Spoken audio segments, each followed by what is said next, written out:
It's me, your Uncle Cooper, and this is a Cooper tire. Great tire. Now, it's not gonna cook you a pot roast, but it will stop when you hit the brakes. And these truck tires can stop on average 10 feet shorter than other tires on a wet road. See, the trick is in the grip, and these tires grip like my handshake. Look, I'm your uncle. I love you. I want you to stop when you need to. Doesn't matter if it's for a red light or a duckling. So go with the Coopers. Cooper! And never start something you can't stop. With over 40 years in business, High Tide Boat Lifts is committed to elevating your craft. Whether you own a personal watercraft or a large yacht, we can design and create the perfect lift for your needs. At High Tide Boat Lifts, we understand that you've worked hard to get to a successful place in life. We'll ensure you have a hassle-free experience, maximizing the time you spend on your boat with family and friends, and supporting your dreams out on the open water. Karting and motorsport enthusiasts, Lucas Oil School of Racing is America's #1 Formula Car race school. Enjoy modern paddle shifters, pit speed limiter, and onboard video along with integrated data systems. Get started today with our 2-day basic or advanced course. Lucas Oil School of Racing is the official school of the road to Indy. We can also qualify you for your SCCA license. Get started today by visiting us at www.lucasraceschool.com.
Stingray Robb entered New Jersey 49 points on top of the championship fight in the Indy Pro 2000 Championship presented by Cooper Tires. Robb's closest challenger, Devlin DeFrancesco, drew first blood on Saturday. The Andretti Steinbrenner Autosport driver swept the first of 3 races on the weekend when he drove from the pole position to win the 13th round of 2020. And while Robb did what he had to do by finishing as close to DeFrancesco as possible by coming home in second, with D-Force Racing's Manuel Sullivan in third, DeFrancesco's time in the sun would quickly run out. Race 2 of the weekend was run under threatening skies, but the rain stayed away. As the field raced from the green flag into turn 1, DeFrancesco locked up his right front Cooper tire while attempting to make a move to the inside of Yunkos Racing driver Artem Petrov. DeFrancesco made heavy contact with the right rear of Manuel Sullivan, forcing both of those drivers to pit to repair extensive damage. Robb held off the competition to win the 14th round of 2020. Stingray was joined on the podium by D-Force Racing's Parker Thompson and his teammate at Yunkos Racing, Artem Petrov. The weekend ended under dark and wet conditions Sunday afternoon, as Manuel Sullivan scored the win in the last race of the weekend, following a mid-race duel at the front with pole sitter from Pabst Racing, Colin Kaminsky, following a full course caution. Kaminsky would enjoy another podium finish in second place after leading the rain-soaked race early on. Stingray Robb completed the podium in third position, which would give the Idaho native enough points to mathematically secure the title in the Indy Pro 2000 Championship presented by Cooper Tires, effectively sending him to Indy Lights in 2021.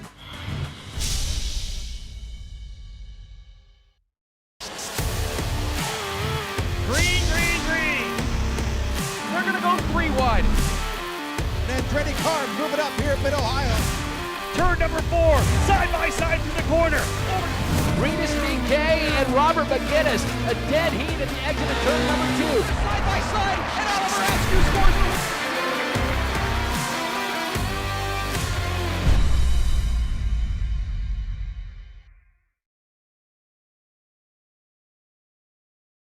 Tony Laporta, and this is pre-race coverage for the final race of the 2020 Indy Pro 2000 Championship presented by Cooper Tires. But before they go racing, we are very fortunate to be joined by first-time race winner. You just got off track. You've still got the victorious sweat coming down your brow. Christian Brooks from Exclusive Auto Sports. You just scored the last win of the 2020 season, your first in USF 2000. My dude, what did it take not just to survive out there on the streets of St. Pete, but to win?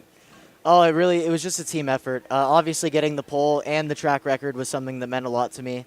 And after an unfortunate incident yesterday where I got ran over from behind, I knew I had to do my best today to make it count, so I wasn't miserable the next 4 months. So, yeah, just really staying focused, not pushing too hard. I think I could have pulled a bit bigger of a gap if I was running my qualifying pace, but I really didn't think it was necessary. Just staying consistent, staying away from the walls, and that's what did it for us today.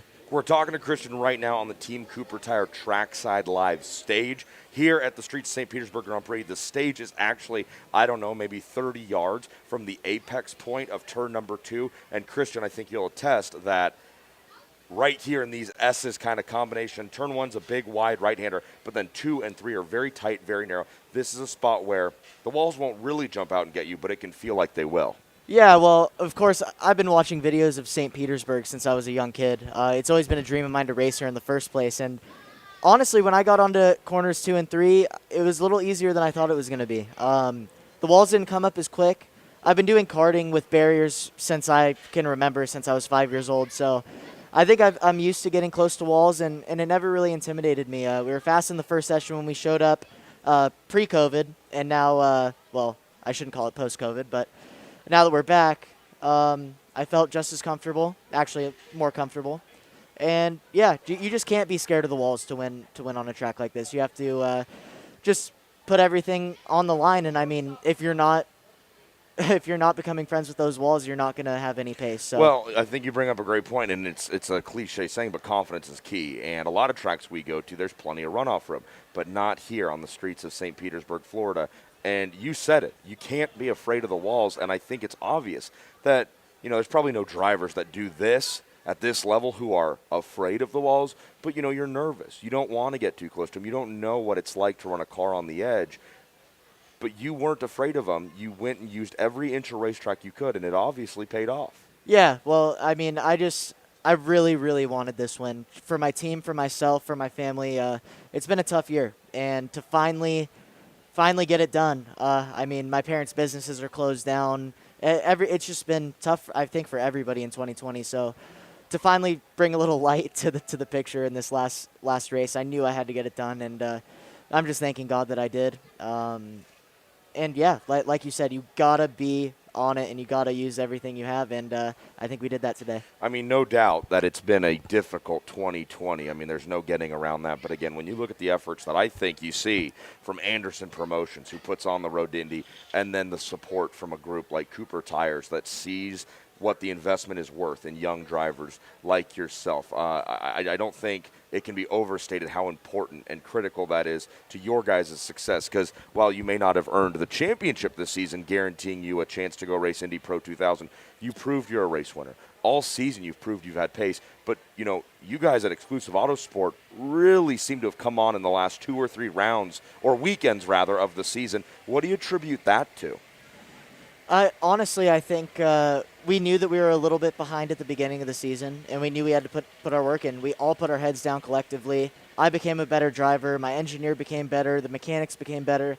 Everybody, we knew we had to do better, and that's exactly what we did. So it really boosts my confidence going into next season, starting at St. Pete. It's a beautiful thing. So you'll see me back in this series, hopefully. I'm still trying to work out all the nooks and crannies of what we're going to do, but I think it's going to be a really strong season next year, and I can't thank Road to Indy and Cooper Tires enough for what they've done. Well, and it's crazy when you think about what you just said, the schedule was not supposed to end here in the streets of St. Petersburg Grand Prix. Of course, it was supposed to start here. That's the plan for 2021 if the world goes back to a little bit more sense of normalcy. So you're going to end USF 2000 with a victory here at the streets of St. Pete, and you have the chance to come back if you don't move up to Indy Pro 2000. Should you return into USF, you have the chance to bookend the offseason with wins, and not just wins at the same track. That's pretty crazy if you think about it. Yeah. So right now, my goal is, if I do come back in USF 2000, is beat the track record. So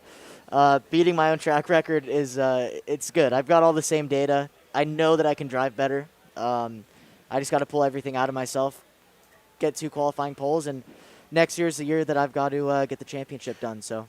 Well, and I'm far from a meteorologist, but I think when you look at the conditions on track racing here in the spring in March versus racing here in late October, I think Florida's really maybe enjoying, maybe not enjoying an Indy in summer. It's staying pretty warm even late into October with Halloween coming up next weekend. But I would imagine, and as a driver, tell me if you think I'm wrong, but I would imagine that coming back here in March, ambient temperature is going to be a little bit lower, tires aren't going to be as greasy, whatever rubber does get laid down should probably stick a little bit better than it is with these hot conditions. So realistically, I think coming back here in March in the springtime weather, air is going to be a little bit cooler, good for making some horsepower. I think you have a legitimate shot at beating that track record. Yeah, exactly, and I definitely want the track record to stay for a little while. I think that's just thinking about it. I mean, going better than anybody who's ever sat in a USF 2000 car here it's an honor for my team and for myself. And to beat that, I just want to make it stick for as long as I possibly can. Oh yeah, absolutely. And I think it's possible for sure. It's a great way also to cap off your Rookie of the Year season. I mean,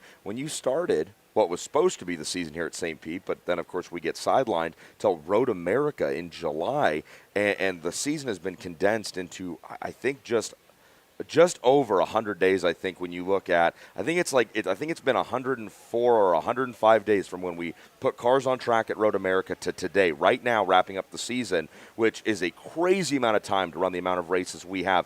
Did you realistically, and be honest with me, did you realistically think you guys could win Rookie of the Year this season? Oh yeah, I mean, honestly, I thought we had a good shot at the championship. Without some of the misfortune we've had this year at Road America, and honestly, I mean, we've had a lot of bad luck this year. So, honestly, going into any series, any season, I'm always shooting for the championship. I might be a little overconfident, but that's the way you have to be. And, I mean, honestly, Rookie of the Year, it doesn't satisfy me whatsoever. So, it's cool. But, you don't get anything for Rookie of the Year. And you know what? And some people might knock you, but I got to say, I love the attitude because it's obviously what propelled you to a win here on the tight, narrow streets of St. Petersburg, Florida. You get to end the season with a victory, and it's what got you to Rookie of the Year honors. So, I mean, to hear that you had championship goals in mind and you still expect the exact same from yourself next season, that's obviously the attitude that has propelled you to having the success despite all the bad luck you talk about having this season, which you guys, and I think Exclusive Autosport, Michael and his team really have had just a tough run this season. He was scheduled to run an Indy Lights program back at St. Pete when this thing started, but obviously Indy Lights not racing this year. I think everybody Exclusive Autosport has been through the ringer, and you guys have all done a good job of rebounding. I want to shift gears here and move a little bit from your race in USF 2000 this morning to what we're getting ready to go do. Actually, there goes Michael Duncalf, Prescott, and Andy Schlosser, one of your data guys. Prescott's got great hair, doesn't he? Oh, I mean, I was telling him yesterday he's got to get sponsored by Paul Mitchell or something for next year.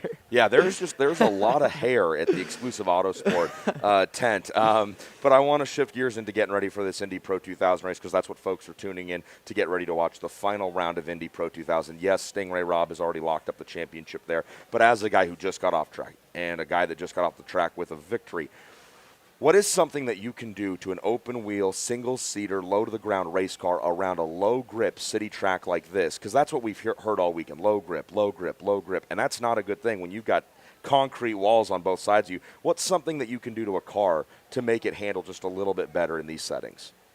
I don't know if it's so much what you can do to the car because they're on the grid and they can't do anything to the car now.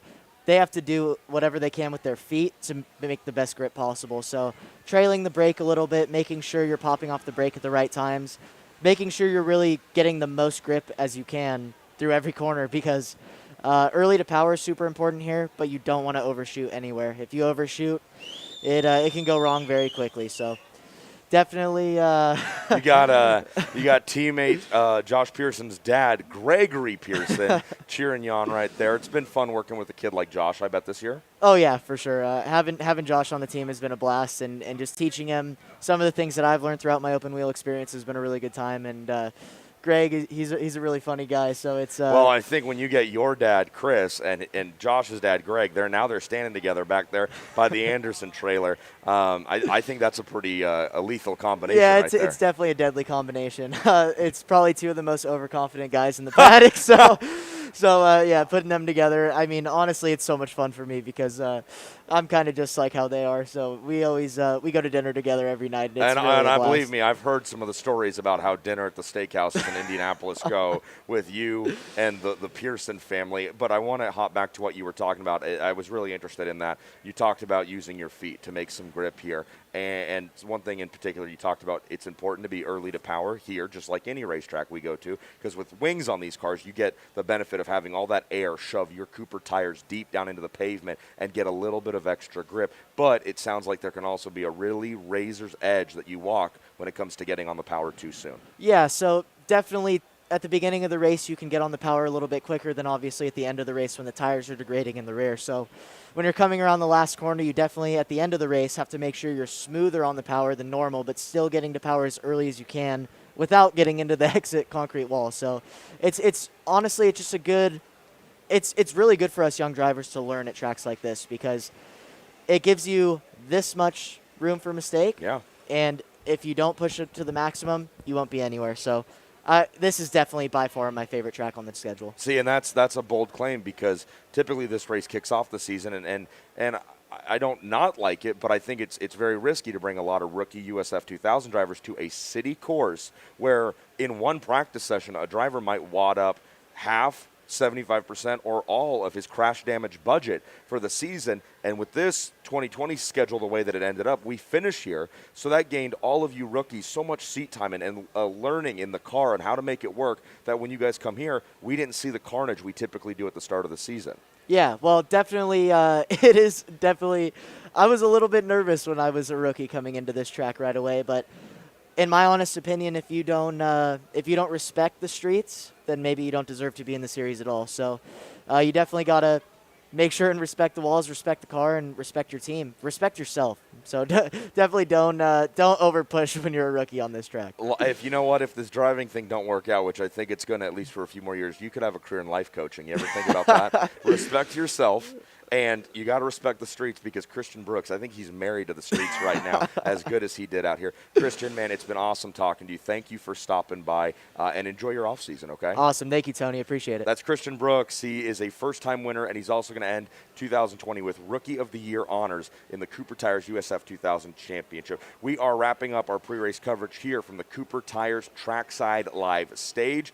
Indy Pro 2000 is getting ready to take off out on track for their final race of the 2020 season. Stay right here on Road to Indy TV, folks, because that race is coming up next.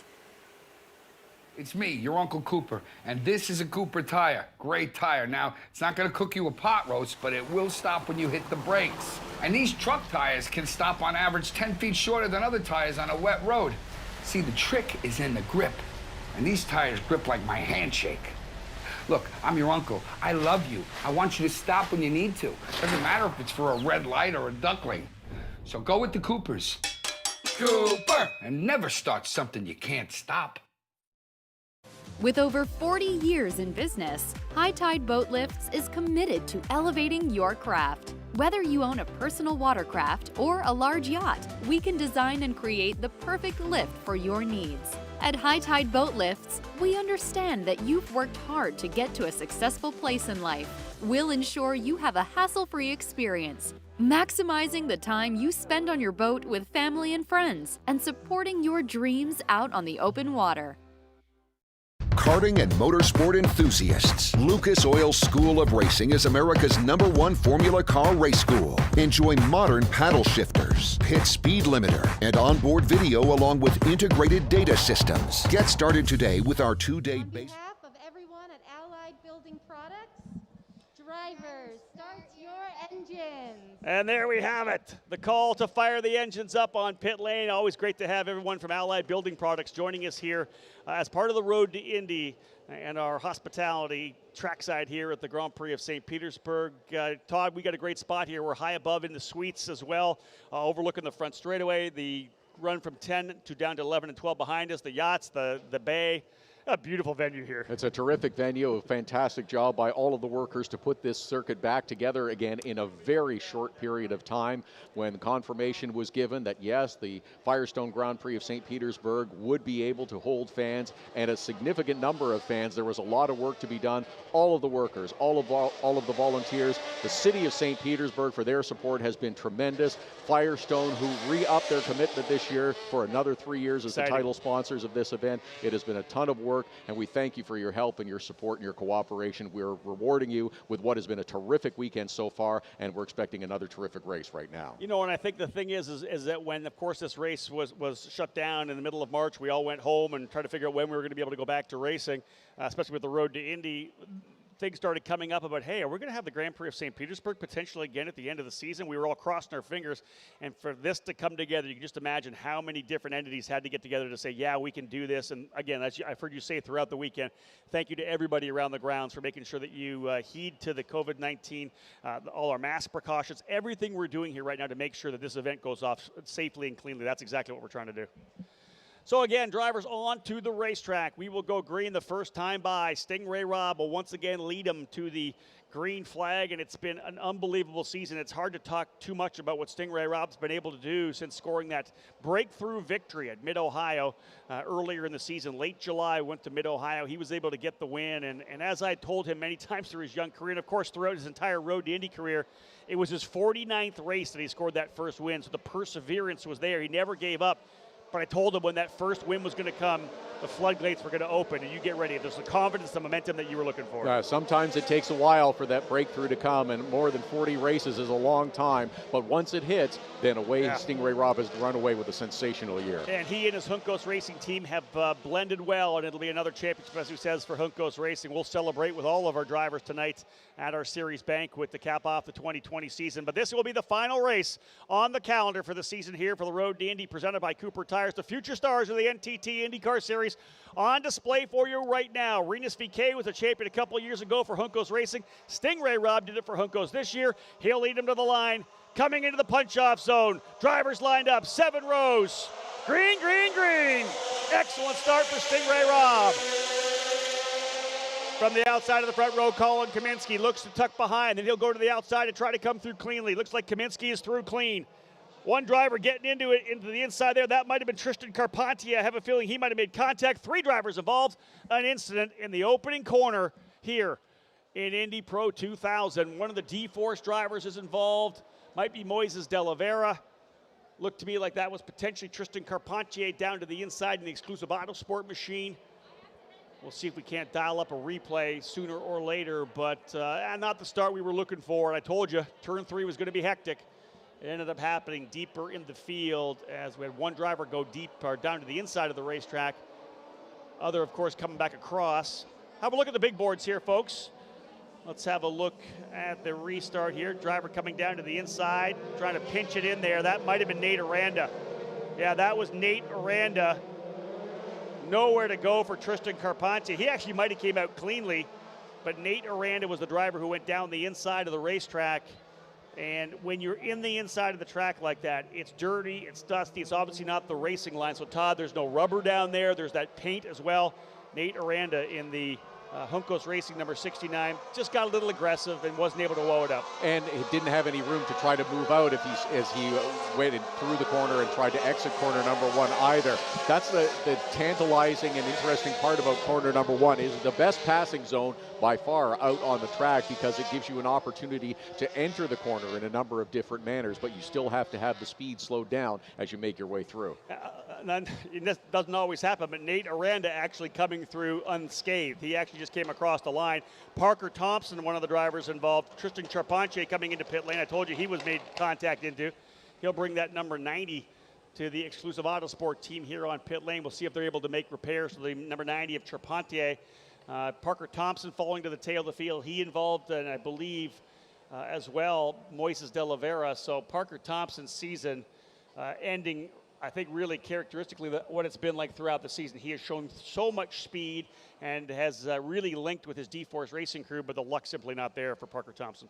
In position to have wins through the season, but has not been able to come up with one, and won't again today because of that first lap, first corner incident. We're under yellow in the first of the races this today with the 25 laps scheduled, and now the clock continues to run, and we'll wait and see how much time we're going to spend under yellow. It looks like it should be a fairly quick clean up in corner number 1. And Stingray Rob, let's talk about that start a little bit too. He seemed to slow down, maintain that nice slow speed, and then just as he decided now is the time, he's the one in control of the field, punches the throttle and gets away. Yeah, great start. Let's have a look at this replay one more time. I want to get another look at it to make sure I was calling Aranda. There's the issue earlier there. One of the I think it was Rasmus Lint got a little wide.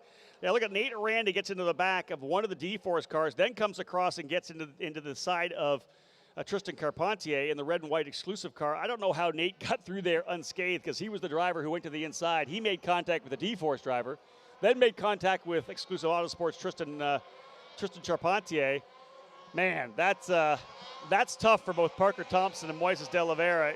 Neither of those drivers were at fault there whatsoever. They're the ones that end up getting collected. The driver who makes the contact still on the racetrack. And that's the unfortunate part of how it happens sometimes, is you do everything right and you still become the victim of circumstances that surround you, as Thompson and de Oliveira were in this incident. Yeah, both those drivers from the D-Force Racing camp. Parker is going to call this season quits. Tough one for him for sure. The rest of the field rolling by. Here's how they run on the track here. We'll have a single file restart when we do go back to green flag racing. Stingray Robb as the leader, Colin Kaminsky in second. Hunter Mcelray will be third, so the Pabst Racing drivers in second and third. Daniel Frost in fourth, Artem Petrov in fifth.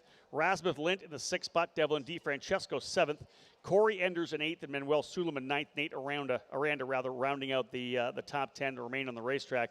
Rasmus Lint was a driver who got down into the corner and things started to rotate on him in turn 1. He was able to control it, but it was starting to go around just as he was getting that turn in done and getting to the apex of 1. Good save for the driver, Rasmus Lint, the Swedish pilot that we saw run to second last year in the Indy Pro 2000 Championship points, multi-time winner in the series. Was supposed to run this year in Indy Lights. With Belardi Auto Racing, of course, Indy Lights going on hiatus during the shutdown, weren't going to probably have enough cars that we wanted to be able to present a good field for Indy Lights. But man, terrific news a couple of weeks ago that Indy Lights will be back for 2021, and with Kyle Kirkwood coming back with his scholarship, Stingray Robb with his scholarship, also Linus Lindqvist from the Formula Regional Americas program coming with a scholarship from Honda. This is going to be a fantastic year. I talked to all the guys that were supposed to run this year. They're all coming back. And the scholarship for Indy Lights has been upped as well. True. So the winner of that championship will receive even more money, and you will expect, hey, that's a big check that somebody might be writing, so I might want to get involved. So that's going to attract even more attention and more focus, and will assure the winner of that championship and that scholarship a significant ride in the IndyCar Series the next season. Indeed, 1 lap to go this time around, but indeed, Todd, $1.25 million now, the scholarship that the Indy Lights champion will get. So that is going to give them essentially 3 IndyCar races, including the Indianapolis 500. But even if you don't win the championship, first, second, and third are going to get an IndyCar test very soon after the season, I believe at the Indianapolis Motor Speedway. So there's an opportunity, call it a combine if you will, a chance for second and third to get behind the wheel of one of the top team's cars and really kind of go on a shakedown. It's really a tryout to a certain extent. So indeed, white flag, or rather the 1 to go signal, not the white flag, the 1 to go signal given at start finish. So we will go back again to green flag racing this next time around. 4 laps will go in the books, 21 still remaining here for Indy Pro. Again, this is the second rung of the Road to Indy. More news coming out of the Road to Indy camp. The driver who won the Cooper Tires USF 2000 championship last year, Braden Eves, who was a definite championship contender with Exclusive Autosport this year in Indy Pro, was able to get a victory at Mid-Ohio, was right there in the championship hunt. A really nasty accident at the Indianapolis Motor Speedway where he got injured, damage to the neck. He's actually looking a lot better. I think he's probably almost fully recovered. just announcing this weekend that he'll be back with exclusive next year in Indy Pro 2000. I think everybody was kind of crossing their fingers to make sure that this wouldn't have been the end of the run for Braden. He is such a talented young driver from Ohio, and he'll be back next year, which even makes that series more competitive in 2021. Absolutely. Yeah. That was a nasty crash, and you knew that it was going to be a long rehabilitation following Braden Eves on social media. Yep. He's been chronicling some of that, and it's great to see that he's on the road to recovery and has plans to return next season. Well, he's had that neck brace on since it happened. And you always think about how do you sleep with that neck brace on, and then to see him here this weekend, the brace is off. The healing has been absolutely quick, and another an X-ray, he's doing great. Which, man, all of us, we saw that wreck, the car, the rear end, the suspension folding under, kind of flipping over, and good to see him back at it. So, Road to Indy pace car pulling off into pit lane, back to the hands of Stingray Robb. This will be a single file restart. Lap 4 will go in the books when they come across the line. 21 laps to go in Stingray. Robb on the throttle quickly, but Colin Kaminsky with a good jump as well. Are we going to see a battle down into turn number 1? Kaminsky with a big drive. Mcelray right with him. Stingray Robb's going to go to the middle of the racetrack. Oh, big wiggle on the brakes for Mcelray trying to get in. Stingray Robb goes a bit wide. He does go wide, new leader. Stingray Robb's going to go back to third, maybe fourth. Stingray Robb overcooked it going into turn number 1 on the restart. Colin Kaminsky, new leader. Here comes Mcelray. The two teammates side by side. Mcelray to the inside, side by side. Almost contact. Look at these guys throwing these cars around. What a run here. Mcelray back to the inside. They are going back and forth. Hunter Mcelray and Colin Kaminsky.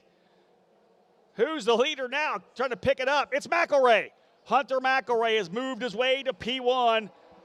That's not the racing as a team owner you want to see. Pabst Racing, Todd, back and forth through 2, 3, 4, 5. I can't believe Hunter Mcelray and Colin Kaminsky got through turn 4 and made it through to turn 5. They went through side by side, but good for them, giving each other enough racing room, enough room to make a mistake and a little wiggle, but they are now running 1 and 2, and now we'll get to see Stingray Robb and see if he can come through as another full course caution flies. Full course yellow coming out. There's been an incident on the racetrack here, full course yellow, but wow, that was unbelievable. We'll try to pick up who it is, folks, when they come back around.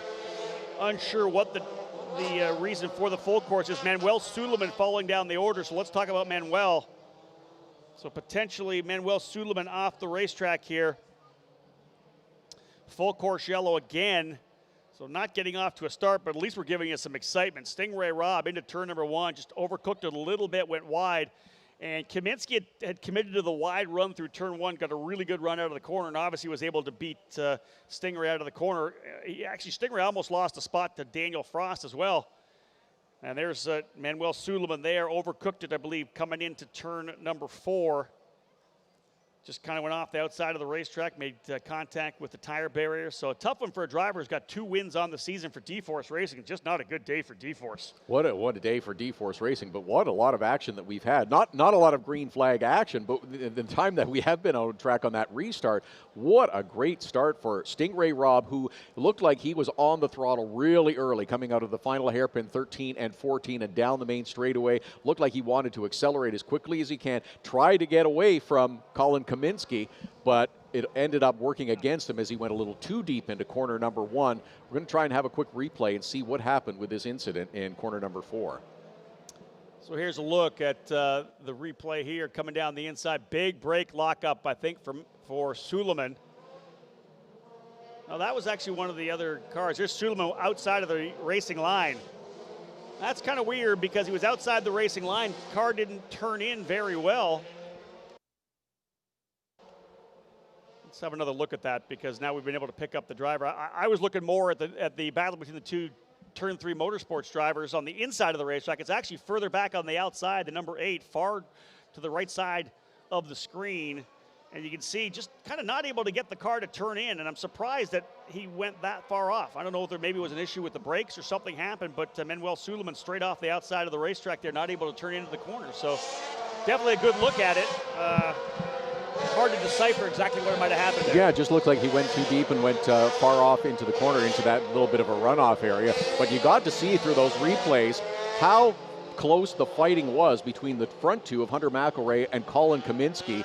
And I'm not sure how they went through, but they did give each other enough room to do that. And it looked like Daniel Frost was locking up the brakes to avoid contact with Stingray Robb. Yeah, or waiting for something to happen as well, right? True because, enough. man, they went side by side coming into that corner. Frost got really aggressive trying to get by Stingray Robb, and there's the damage to the number 8 of Manuel Suleiman. So the contact he made coming into the Bear is actually damaging that left front on the D-Force racing machine. So D-Force drivers have fallen back. That's 3 of them. There's only 1 left. That's Corey Enders, the final D-Force driver, still on the racetrack. It's been a rough one. They are coming off, of course, a second-place finish for Kiko Porto in USF 2000. But interesting with Hunter McElray and Colin Kaminsky. These are the 2 teammates from Pabst Racing. They ran together last year, of course, in USF 2000. The best of friends. They call each other peanut butter and jelly, kind of back and forth, and we almost mixed the 2 together there in turn number 5. And I think Colin probably gave him a little bit of room for Hunter coming through, and you can see Colin was all on the throttle still. He was working it coming out of the corner out of turn number 4, tried to see if he couldn't hold back Hunter. But, yeah, Hunter was coming. I don't think anybody was going to stop him going down the inside there, good friend or not. He was going to the lead because, to be honest, Hunter's a guy last year that he's used to winning coming up through the ranks. And at the start of last year, Braden Eves was really the dominant driver, won a lot of races, and Hunter was waiting for that first win. And after he got the first victory, he told me, he said, I don't think I've waited that long for a victory in my life. And he hasn't won it all this year. Pabst Racing, brand new to Indy Pro.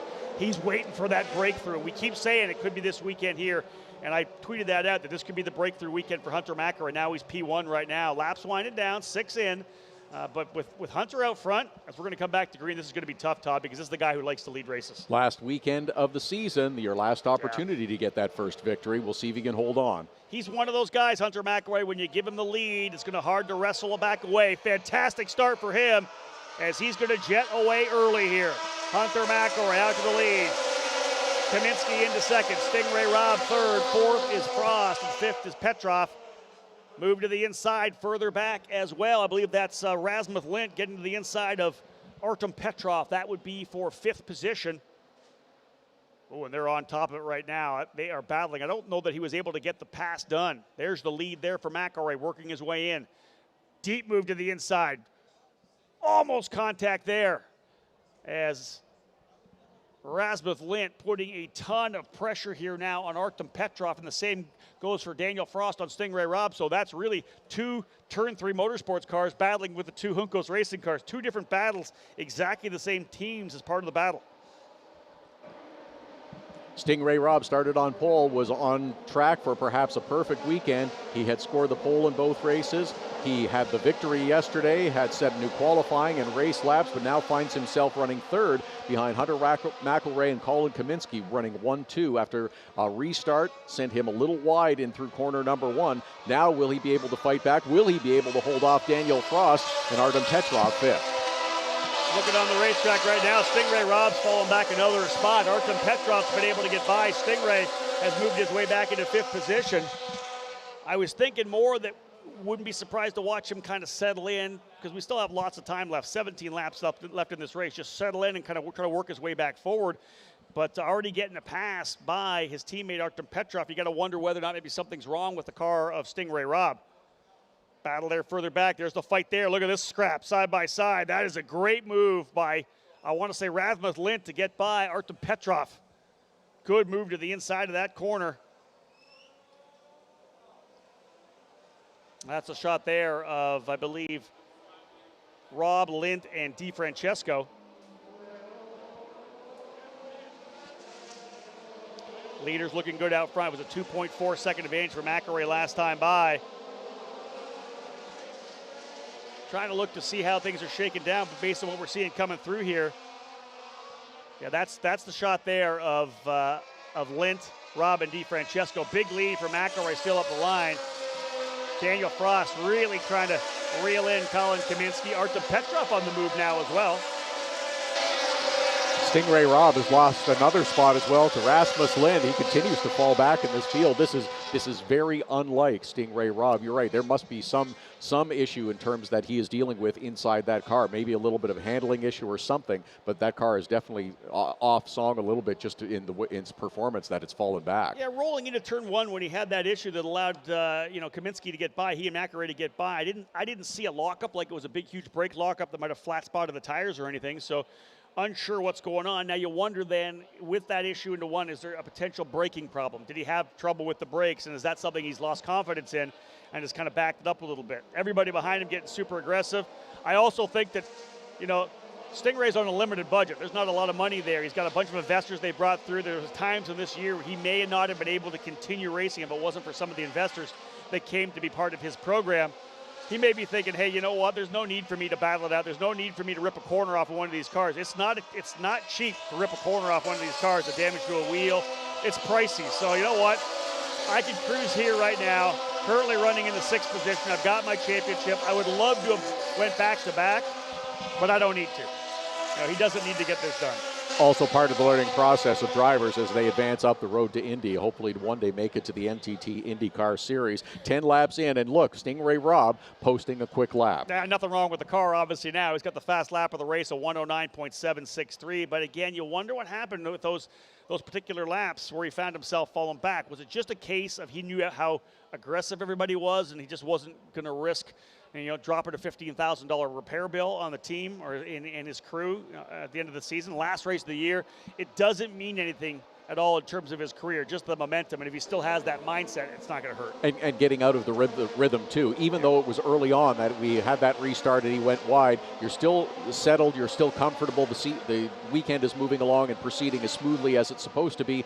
When you get disrupted, it takes you a little time to get sorted back out and get back on it again. I'm sure we've got a crew listening back in Australia, watching the broadcast here, back in Australia, cheering on Hunter Mcelray, the Pabst Racing driver, who is out to a nice solid lead right now. 2.1 second the advantage for Mcelray.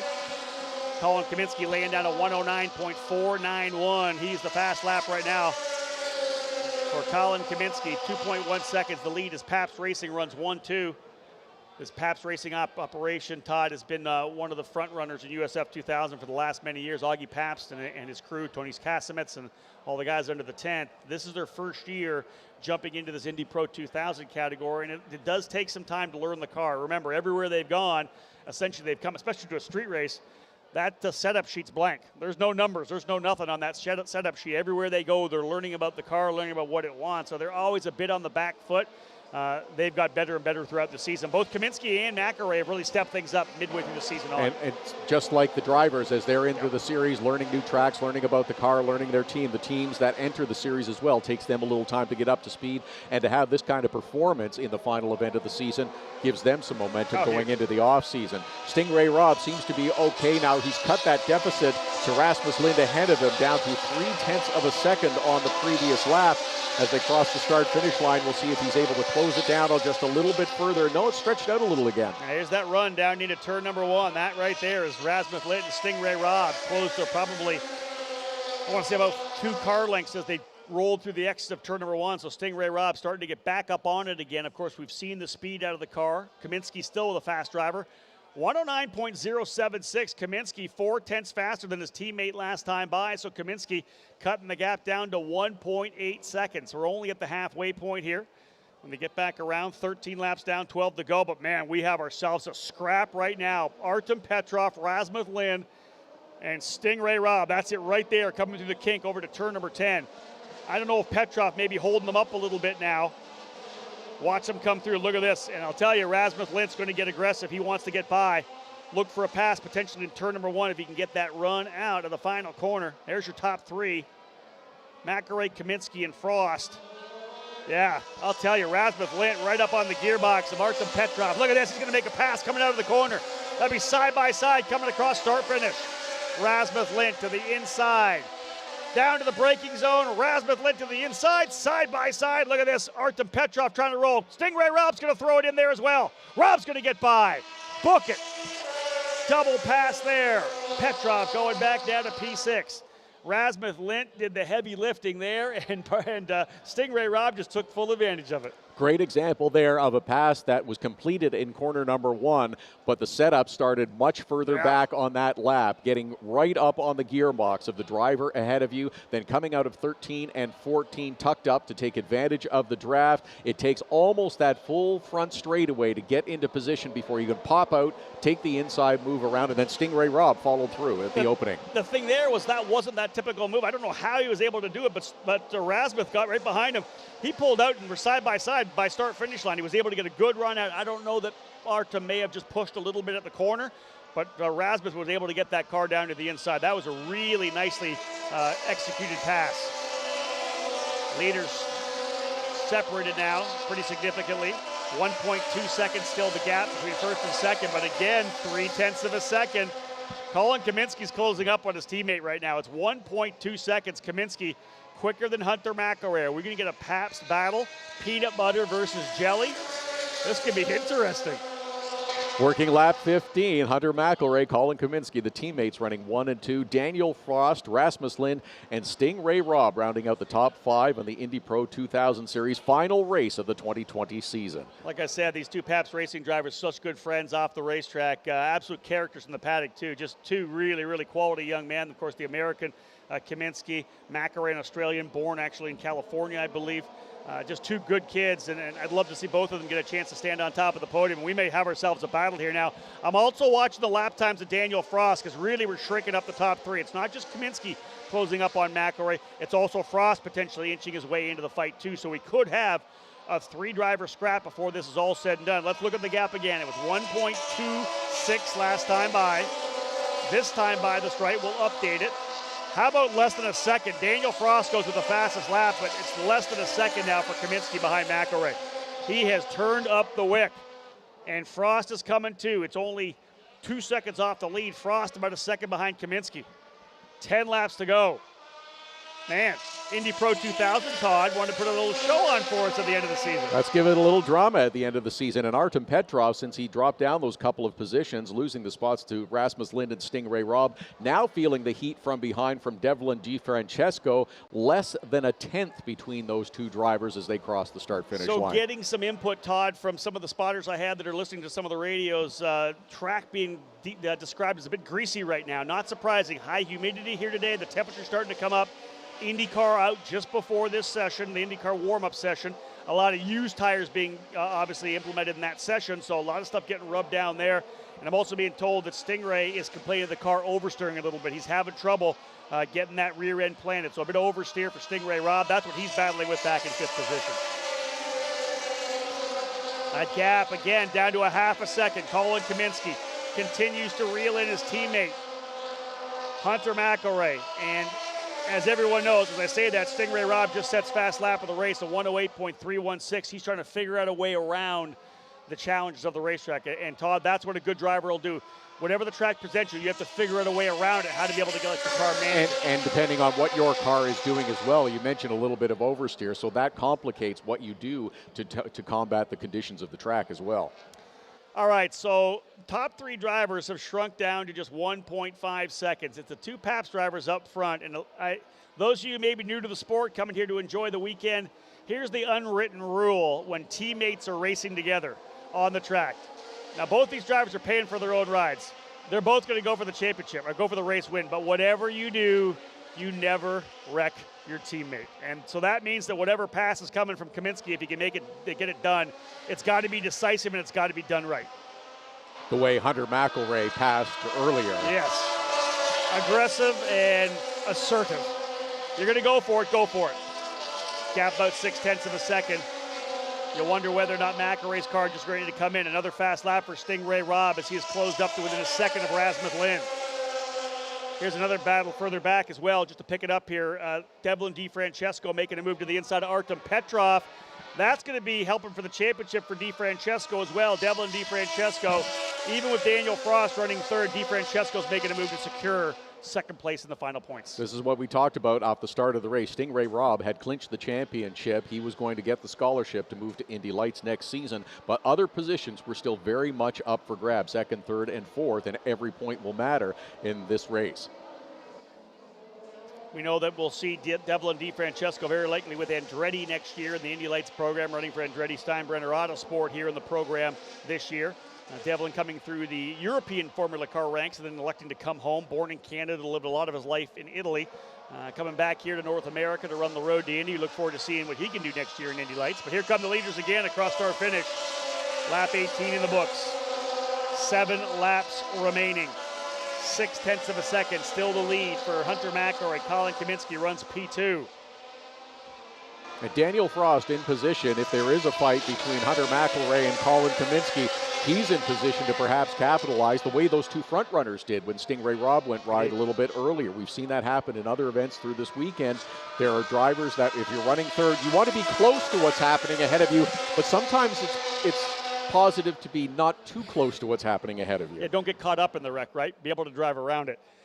Steve Wittig from TSOladder.com, Trackside Online, giving me an update here as well that the number 42 of Artem Petrov, the pass that was made by DiFrancesco, he actually had to cede the position for blocking. So Artem was blocking Devlin. The race control said you have to let him by.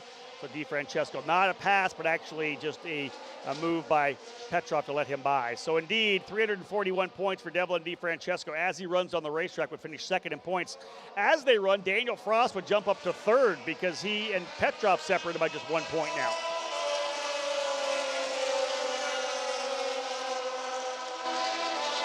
Teammates ever so slightly closer on that lap, and you can see heading into corner 1, it's Colin Kaminsky who moves up just a little bit, and Hunter McElray seems to pull away a little bit at other points around this circuit. The issue is that a half a second at the line, not really enough to make that move down into turn number 1. You've got to be super aggressive to be able to get that move done in 1 when you're a half second back at the line. This is going to be interesting the way it all shakes down with 6 to go.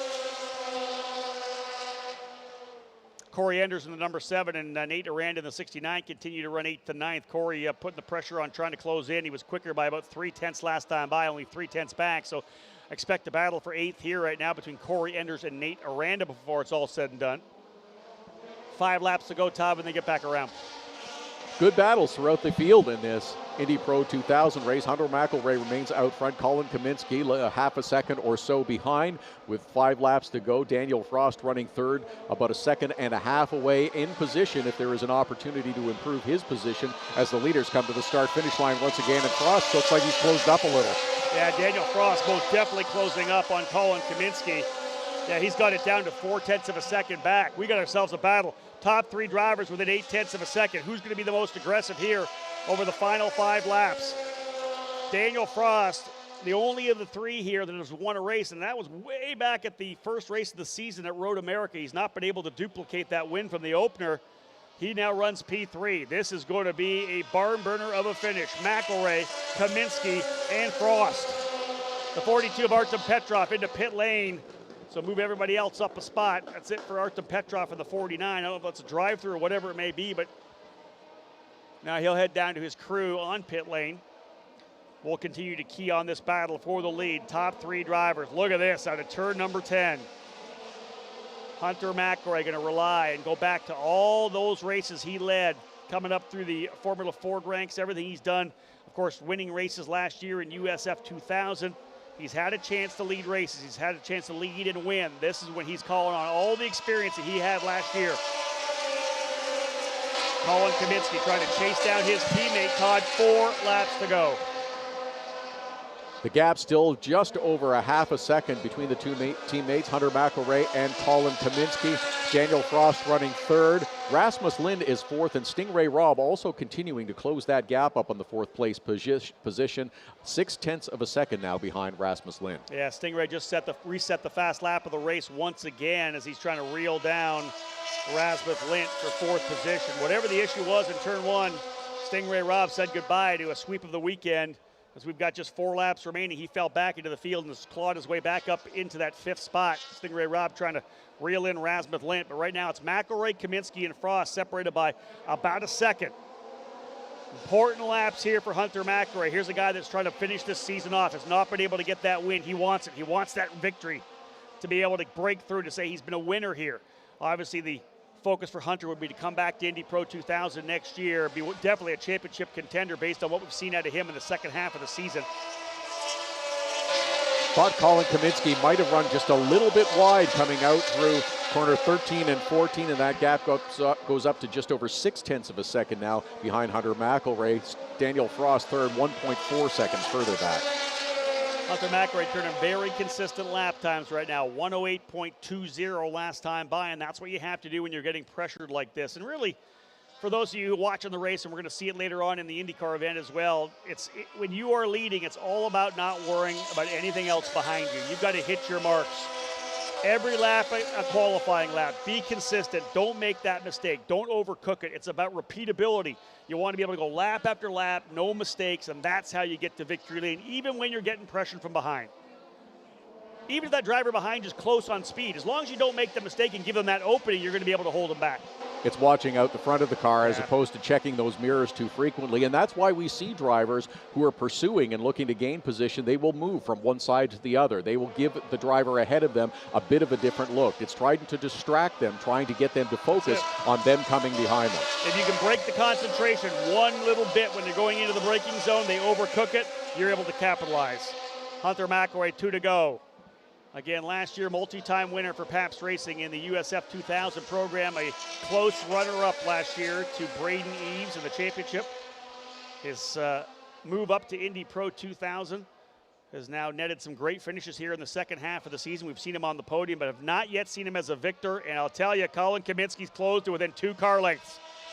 This is a battle between the 2 Pabst drivers to bring it home here. McElray and Kaminsky, they got a bit of a gap back now to the 68 of Daniel Frost. Will Kaminsky throw it in there in turn number 1? It's all going to be about the exit coming out of 14, whether or not we'll get one more shot in 1 for Kaminsky. Clean out of 10. You can see how close Kaminsky is there, but again, who's going to get on the throttle earlier as they roll through the hairpin of 13-14. Good rotation there. You can see him kind of diamond the corner a little bit, get the thing into the apex, get it rotated, back on the throttle. Big gap here, probably 7 or 8 car lengths for Hunter McElray. I'll tell you, if you're in the Pabst Racing crew down on pit lane right now, you're just crossing your fingers. Like it could be a 1-2, unless our guys want to race each other. We don't care who wins. We want one of them to come across first, and it is 1-2. There's a bit of a gap. This is the last lap. White flag was displayed at the start-finish line. Is there going to be an opportunity for Kaminsky to make the move, or is Hunter McElray going to be able to carry it home? Really only one more spot, and that would be to get a run and maybe try to outbreak him down into the turn number 10 corner, but I just don't think he's close enough. They'll work their way out of turn number 9 now. This is that run onto the straightaway. Good run for both those drivers. You can see McElray using all of the racetrack on the corner, trying to maximize exit speed. If he comes out at turn number 10, it's almost locked and loaded for Hunter McElray. He's been waiting all year to get on top of the podium. We'll see that smile once again. He is a tremendous driver, and he wanted to get that victory, get that goose egg wrapped up, get it out, get that win done before the end of the season. And folks, he's going to get it done. It's going to be a Pabst Racing 1-2. If you're a Hunter McElray fan, stand up, because the guy just won here in St. Petersburg, the victor in the final round of the Indy Pro 2000 Championship, Hunter McElray, by 0.6 of a second. Pabst Racing 1-2. Colin Kaminsky, his best run of the year as well. What a drive for Colin as he goes to P2 here in the dry at St. Petersburg. Looked good in the wet at New Jersey as well. Daniel Frost coming home 3rd, Rasmus Lint 4th, and Stingray Rob 5th. You could see as he came across the line, Todd, the fist in the air, it just getting rid of the stress of not being able to get that victory. I love to see that enthusiasm from the drivers as you see it up on the big screen, or if you're in the main grandstands on the front straightaway.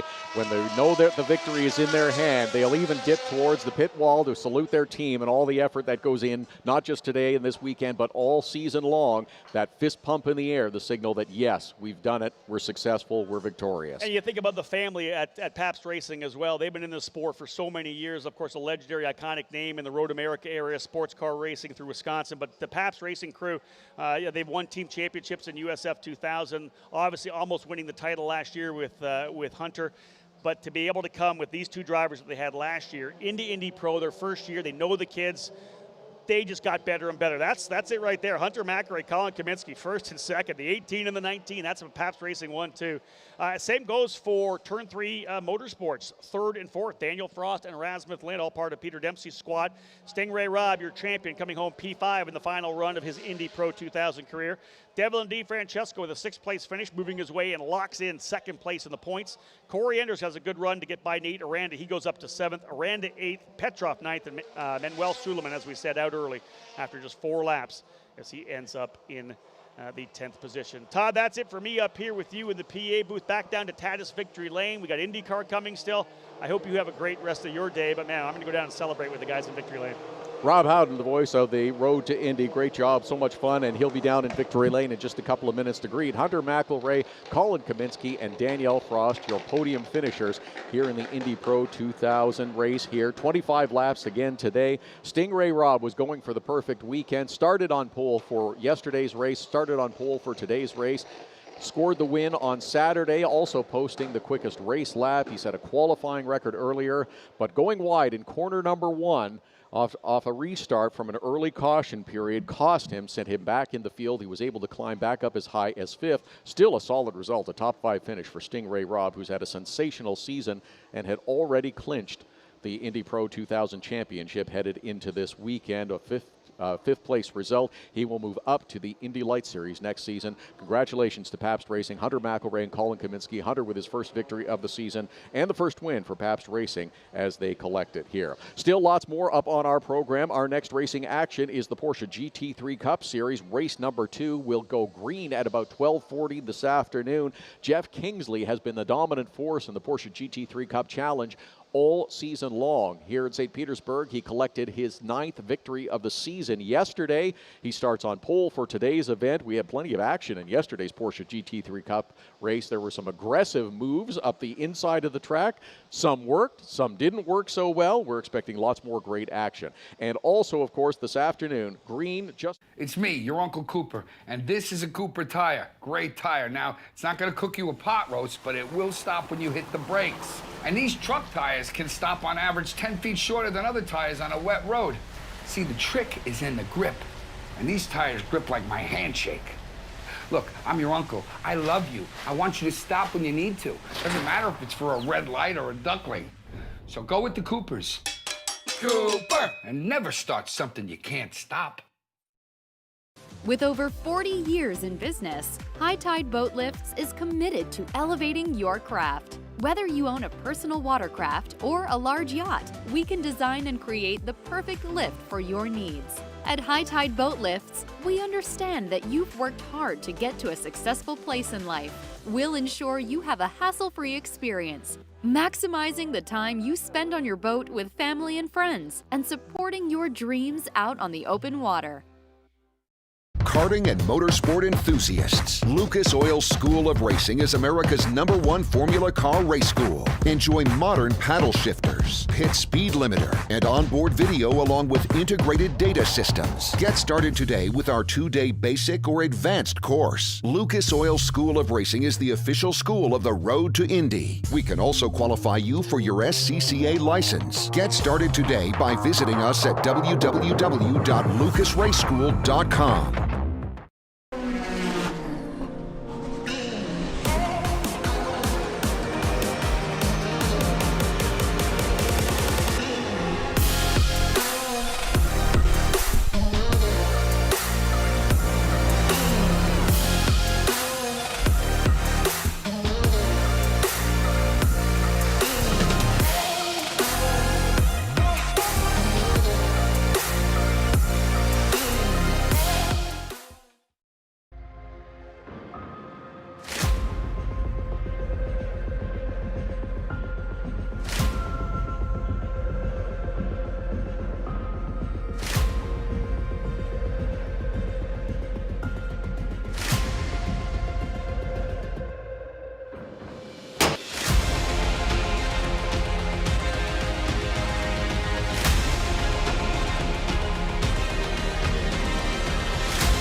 Welcome to Road to Indy TV. Download the app to watch live and get access to exclusive content all season long. It's me, your Uncle Cooper, and this is a Cooper tire. Great tire. Now, it's not going to cook you a pot roast, but it will stop when you hit the brakes. And these truck tires can stop on average 10 feet shorter than other tires on a wet road. See, the trick is in the grip, and these tires grip like my handshake. Look, I'm your uncle. I love you. I want you to stop when you need to. Doesn't matter if it's for a red light or a duckling. So go with the Coopers. Cooper! And never start something you can't stop. With over 40 years in business, High Tide Boat Lifts is committed to elevating your craft. Whether you own a personal watercraft or a large yacht, we can design and create the perfect lift for your needs. At High Tide Boat Lifts, we understand that you've worked hard to get to a successful place in life. We'll ensure you have a hassle-free experience, maximizing the time you spend on your boat with family and friends, and supporting your dreams out on the open water. Karting and motorsport enthusiasts, Lucas Oil School of Racing is America's #1 Formula Car race school. Enjoy modern paddle shifters, pit speed limiter, and onboard video along with integrated data systems. Get started today with our 2-day basic or advanced course. Lucas Oil School of Racing is the official school of the road to Indy. We can also qualify you for your SCCA license. Get started today by visiting us at www.lucasraceschool.com.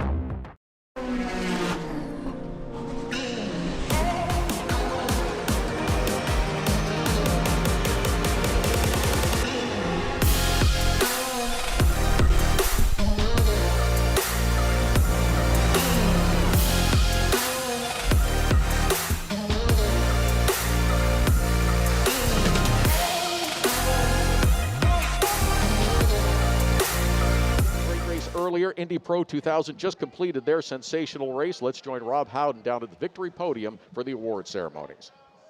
Todd, thank you so much down here at Tatis Victory Lane, and we're giving the drivers an opportunity to get a little bit of water into them. They're pouring some on top of themselves as well. It is a warm one, as we know here.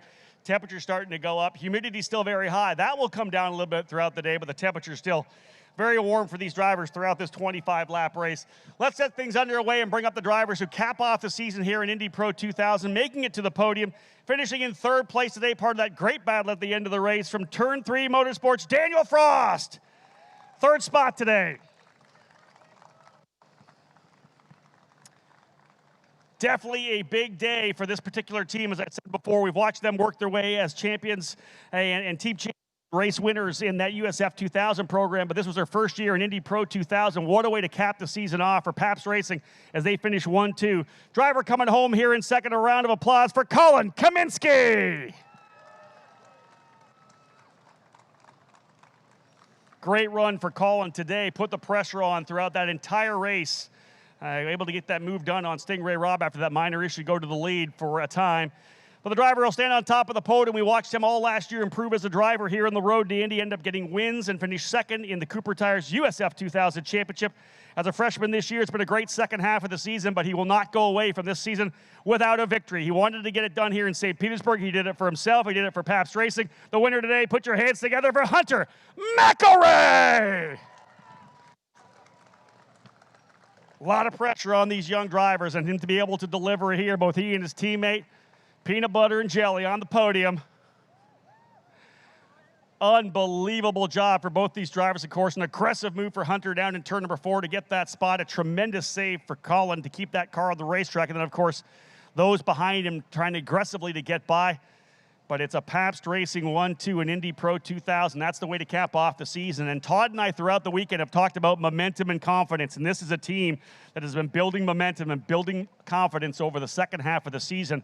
And when you can cap a year off like this, like what they've done, you know the off-season testing programs are going to be focused on doing nothing but winning races and nothing but winning the championship in 2021. This program is going to grow next year and get even bigger and even be more exciting. And what a podium we have for you here, folks, as well. Hunter Mcelray, Colin Kaminsky, and Daniel Frost. Most definitely 3 drivers on the route to the NTT IndyCar Series in a couple of years. These are the drivers that we can be strapping into these race cars when we go racing at the Grand Prix of St. Petersburg. That's going to wrap things up here from the podium, folks, in Tatis Victory Lane. Hunter Mcelray, the winner to cap off the season in Indy Pro 2000. Great race from the Indy Pro 2000 drivers. Congratulations, Hunter Mcelray, Colin Kaminsky, and Danielle Frost, your top 3 finishers here on the streets of St. Petersburg. And the Firestone Grand Prix of St. Pete gets going a little bit later on this afternoon. Coming up next at 12:40, we will be green for the Porsche Gt3 Cup Challenge. We will see if Jeff Kingsley can have a perfect weekend, if he can sweep the weekend. He had the starting spot, number 1 yesterday, finished first. It's me, your Uncle Cooper, and this is a Cooper tire. Great tire. Now, it's not going to cook you a pot roast, but it will stop when you hit the brakes. And these truck tires can stop on average 10 feet shorter than other tires on a wet road. See, the trick is in the grip, and these tires grip like my handshake. Look, I'm your uncle. I love you. I want you to stop when you need to. Doesn't matter if it's for a red light or a duckling. So go with the Coopers. Cooper! And never start something you can't stop. With over 40 years in business, High Tide Boat Lifts is committed to elevating your craft. Whether you own a personal watercraft or a large yacht, we can design and create the perfect lift for your needs. At High Tide Boat Lifts, we understand that you've worked hard to get to a successful place in life. We'll ensure you have a hassle-free experience, maximizing the time you spend on your boat with family and friends, and supporting your dreams out on the open water.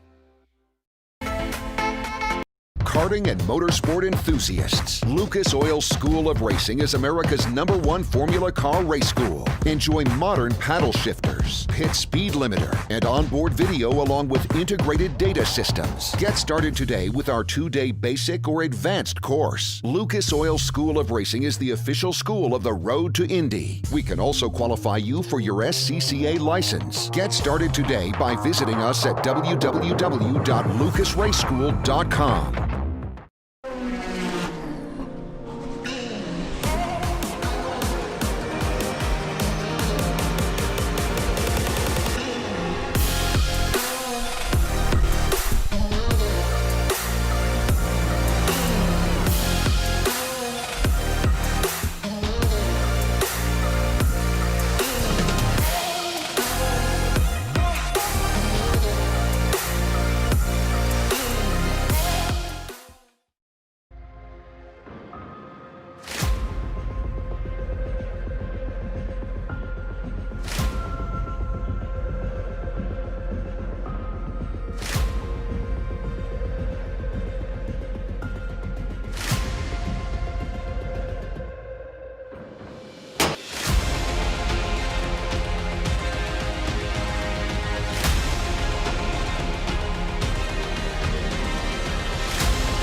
Welcome to Road to Indy TV. Download the app to watch live and get access to exclusive content all season long. Subscribe today. Hey, welcome back, for a ladies and better gentlemen, Tampa Bay. to Road to Indy Race fans come TV visit Live, Breeze Wash presented Shack, by 10 feet Cooper through the Valley Tires. I'm your Museum host, and the Tony band Wilden Laporta, Victory and we Circle are Body. here at the Team Cooper Tire Trackside Live stage just on the inside of turn number 2 here at the streets of St. Petersburg Grand Prix. If you're still with us, you just watched the last race of the 2020 Indy Pro 2000 Championship presented by Cooper Tires. Hunter Mcelray scored the victory with his teammate Colin Kaminsky coming home in second. Daniel Frost wrapped up the podium in the 18th and final round of the season. 2020 was supposed to begin right here in the streets of St. Petersburg Grand Prix. Instead, it ended here. Technically speaking, though, the Cooper Tires USF 2000 Championship ended 2 weeks ago in Millville, New Jersey, at the New Jersey Motorsports Park, where this man, Christian Rasmussen, mathematically clinched the 2020 championship, ending anybody else's chances at fighting for that scholarship to move in to Indy Pro 2000 in 2021. Now, Christian, I'm sure you didn't mean to dash everybody's hopes and dreams a week early before coming here to sunny St. Pete, but you did such a fantastic job at the start of the season. What has this year been like? Because at the start it was great, but then in the middle of it, you guys kind of had a lull, and then you come right back at the end of the season. So put into words what the up and downs have felt like this year. No, it's been a great season for me. Second year in the series, it's just been, I've been happy to come back. We we had a great start to the season and won the first straight 6 races, like you said, and was just we were on top of everything. And then we had a little dip in the middle of the season, just trying to figure everything out. I think we struggled a bit with the car. I had some mistakes that was on my part, and I think we learned from that. We overcame it, and then we just got back at it and kept working at it. So we won the last race at the second event at Mid-Ohio, and then from there on out we just continued. So. Well, every time I talk to you this season, you I don't think it's a generic response. I think it's an honest response when you tell me that you and the Jay Howard driver development crew have just been working every single weekend, and you guys have been working. When you aren't working, you have races on track like Indy Pro 2000. Did you get a chance to watch the last race of the year? Did you watch it from the trailer on your phone? Did you watch it on track? Where were you? No, unfortunately not. I had a long debrief session with my engineer. So like you said, just working at it, trying to get better. So that sometimes means that you gotta miss something on the track. That's really impressive. I don't think people understand that. Some people probably don't even know that after every single on-track session in whether it's Cooper Tires USF 2000, the Indy Pro 2000 Championship presented by Cooper Tires, whatever, you guys sit as a team, your engineers, your mechanics, and you go over everything. But there's nothing else to get ready for. The season's over. You literally ran your last race, I don't know, about an hour and a half ago. You finished 5th in the final race of the season. What's the last race of the year's debrief like? What goes into that? Because you're not even coming back to run this car next year. No, I think it's just all the time about getting better. I mean, even on the last lap, when we finish the last lap here at St. Petersburg, our focus shifts 100% to next year. So I want to improve as a driver. I want to do whatever I can to get better and just be 100% ready for next year. So, I mean, at the end of the day, it's a very similar car. We're going back to this track, and we just want to be on top of everything. So that's why we debrief as we do. Well, you do bring up a great point. We spoke to Christian Brooks a little while ago, who scored his first ever victory in the Cooper Tires USF 2000 Championship. He locked up Rookie of the Year honors. Pretty cool to have both the Rookie of the Year and yourself, the champion, on the show. So we appreciate you coming by. But we talked to Christian, and we said, he set the track record, and he won the last race of the year. He has this unique opportunity to come back next season and possibly bookend the offseason with a win to start the offseason and a win to end the offseason. Yeah. But probably for the first time in history, he has the chance to do it at the same racetrack when we come back here to start the season in 2021. For you, moving forward, Indy Pro 2000, Jay Howard Driver Development, are you guys going to transition into that series together? Because as most people know, Jay Howard Driver Development fields a bunch of cars in USF, but doesn't compete in Indy Pro 2000. So what can you tell us about yours and the team's goals next season? I mean, my goal is 100% to go win the Indy Pro 2000 Championship. We haven't signed with any team yet, so we'll see what happens. I'm sure that Jay he's looking for an Indy Pro car and is trying to get into that. And we'll see. I mean, we're having a look around right now, and we'll see what happens. I can't really tell you a whole lot more than that.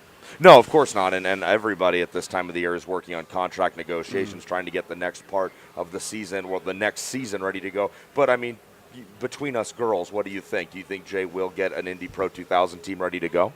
I think Jay will get an Indy Pro 2000 team ready to go, yeah, for sure. I think, and obviously this is just, my outside perspective from 1,000 feet up. Someone like me would look at you guys and go, man, a great season with Jay Howard Driver Development in USF 2000. If Jay goes Indy Pro Racing next year, it would make sense for you to go back with him. But again, I understand you guys are working on contracts with possibly Jay's team and a bunch of other teams. So moving into the offseason, it's cliche. What are you going to go do? How are you going to relax? But you're a guy who's always focused on getting better. And every time I talk to you, like I said, it's always, we worked on this, we're working on that, we're going to work on this. So in the spirit of working to get better, how will you personally use the off-season time to prepare for fighting in Indy Pro 2000? I mean, obviously, whenever we sign with a team, then testing begins. So obviously, we hope to do a lot of testing, try and get better for next year and prepare. For me, I really try to stay in the best physical shape possible. So I'm flying back to Denmark here on Tuesday. So right when I get back, it's into the gym, start working out, start staying ready because of that extra physical aspect as the Indy Pro cars is just a bit harder to drive than compared to the USF car. So I just want to be ready for that. Want to be on top of everything, and then when testing begins, then hopefully we'll just start preparing, have a good year. So you mean we're probably not going to go celebrate the championship by having a few Big Macs or anything, you and I? We'll celebrate tonight and we start working tomorrow. Okay, I like that mindset. I don't know if I love the whole getting into the gym immediately thing. I'm going to need a little bit of time off because it's been such a jam-packed season. You'll let me get a week or two before I go back to the gym, right? Yeah, I'll give you some time. You give me a little bit of time off, and then we can start sending gym selfies back and forth. Let's do it, man. Let's do it. Gym selfies. It's a big thing I like to do. But when you aren't working, and I know you're very focused, you're definitely one of the more driven drivers I've met in this series, but you do need to relax. You do need to take some time with your family, with your friends. Yeah. You haven't been in Denmark for quite a while now. How will you spend a little bit of time relaxing this off season? No, I think for me it's just a great thing to see some family and see some friends. Just do whatever we're gonna do. I mean, it's just probably just gonna be, if it's gonna be at the gym or chilling out. That's how I enjoy my time, really. If you relax at the gym, then you are terrifying me because there is no way you're gonna catch me relaxing in the gym. No, not relaxing in the gym, but just that. That social part of it, just being together with your friends, working out together, doing whatever we do together, really. I'm just looking forward because, like you said, it's been a long season. Yeah. It's been very compact. It's been a long stretch for sure. So I haven't been home really since June, and that's also the first time for me as a driver that I have done that. So when you think about it, I mean, it's felt like a long season, but in reality, it really hasn't. But you said the next thing. It's been so compact. Like I said, I think we talked about it with Christian Brooks. I feel like the entire 2020 season has been packed into just like 104 or 105 days, when in a traditional year, the year is stretched out from the first day of practice for the first race to the last day of racing. I think it normally takes something like 190 to 200 days is what the season is spread out over. Yeah. So we've nearly cut that number in half. This is kind of a big, broad question, but when you look back on your 2020 season, you have a lot of wins to be happy about and to enjoy in your memory. Yeah. But I want to know a little bit more personal stuff. What is a memory that you have at the looking back on the race season that isn't in the car? What's something that you're going to look back on 2020 and really enjoy? So I've been staying with Christian Bogle and his family down in New Orleans. So I think being together with them, they have really just taken me in as a part of their family. That'll be a memory that I'll have for a lifetime, really. I mean, I've almost just like I said, become a part of their family. So it's just been great hanging out with them. I'm gonna remember that forever and be them forever thankful for that. Because I believe, and correct me if I'm wrong, but when you tested that Indy Lights car at Mid-Ohio, isn't that the Bogle's Indy Lights car, or whose car is that? Yeah, that was their car. Yeah, and I mean, you obviously impressed a lot of people on old, worn-out Cooper tires around an already slick racetrack like Mid-Ohio. I know you were grinning from ear to ear after that one was over. When you look at the road to Indy, if you gave heads up to a new young driver coming over here to race, what would you tell them about the series? No, I think it's the place to be, really, in the U.S. right now. I think there's great opportunities here, like nowhere seen anywhere in the world. So I think it's awesome. I think the USF 2000 Cooper tires series and the Indy Pro and just the whole ladder system is just such a great place to be, because you can actually progress through the ladders based off of your talent, based off of your drive.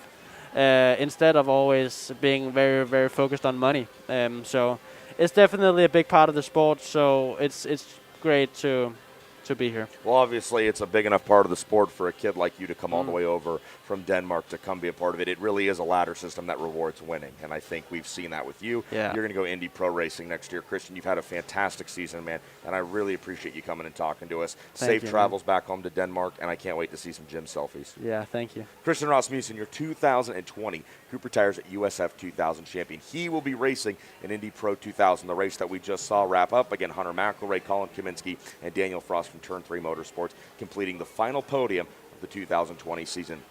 Folks, that's all from the Team Cooper Tire Trackside live stage here. It's been a crazy 2020 Road to Indy season, but it is finally over. It's wrapped up right where it was all supposed to begin. For all of you who have tuned in all season to Road to Indy TV, I want to say thanks for keeping up with everything, and be sure to stay tuned in to all of the Road to Indy TV social channels, because we have a ton of really fun and special content that we've gathered this whole race season that is going to be coming out periodically over the off season. Again, thanks for watching. I'm Tony Laporta. Have a great off season, and we can't wait to see you right back here in St. Petersburg next March.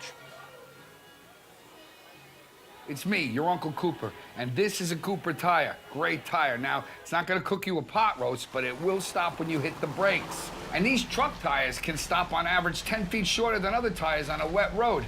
See, the trick is in the grip, and these tires grip like my handshake. Look, I'm your uncle. I love you. I want you to stop when you need to. Doesn't matter if it's for a red light or a duckling. So go with the Coopers.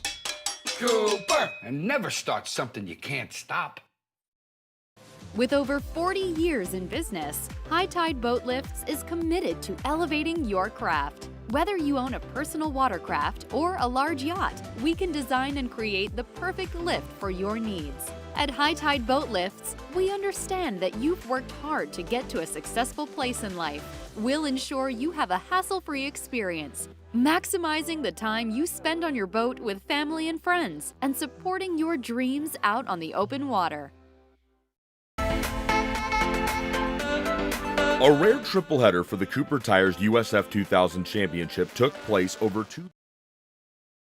Karting and motorsport enthusiasts, Lucas Oil School of Racing is America's #1 Formula Car race school. Enjoy modern paddle shifters, pit speed limiter, and onboard video along with integrated data systems. Get started today with our 2-day basic or advanced course. Lucas Oil School of Racing is the official school of the Road to Indy. We can also qualify you for your SCCA license. Get started today by visiting us at www.lucasraceschool.com.